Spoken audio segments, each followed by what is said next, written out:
Number 1. Carbon dating isn't accurate to determine the age of the Earth.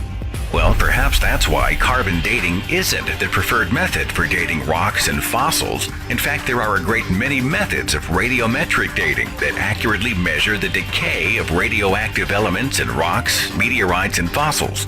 And those methods can confidently measure the age of planet Earth to be 4.5 billion years. Number 2. You can't prove evolution. As opposed to proving the young Earth theory from primitive anonymous documents? Well, actually, man has unlocked the world of genetics to reveal that all living things have and do evolve, and that similarities exist between the DNA of plants, animals, and humans alike. Evolution is observable, provable science. Number 3. If man evolved from monkeys, why do we still have monkeys?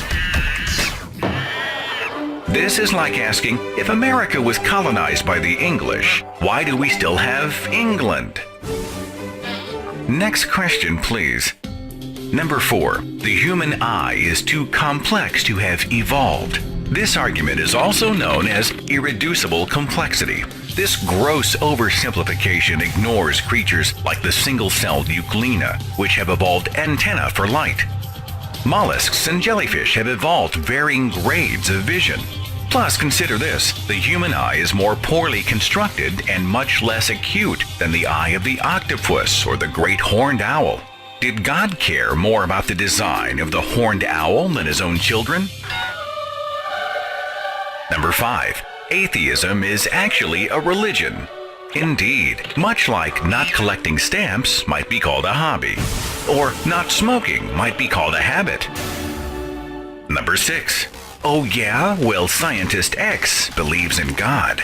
Well, that's nice. So did icons like Copernicus, Kepler, and Galileo, who also lived during the time of dirt floors, bleeding sick people to cure them of illness, and burning witches at the stake. Sir Isaac Newton was a believer and theologian. He was also an alchemist. Did Newton's groundbreaking research on gravity and the laws of motion also prove his belief that metals had magical powers and could be combined to make gold? Number 7. So you're saying that everything happened by chance? No. Well, chance certainly plays a part in the evolutionary cycle, but natural selection promotes non-random change of specific desirable traits over time. Living organisms didn't just pop into existence by chance, but they did evolve over millions, sometimes billions of years. The second law of thermodynamics. We love this argument because it is thrown out so flippantly and with so little understanding. In a nutshell, the second law of thermodynamics says that systems must become more disordered over time. So, complex living cells and organisms couldn't have come out of basic inanimate chemicals. In other words, more time means more chaos. What creationists fail to mention is that this law only works in a closed system where no energy or matter leaves or enters. The Earth is not a closed system. It receives outside heat and light from our sun's nuclear fusion, fueling simple organisms so that they can become more complex by consuming other forms of life and non-living materials.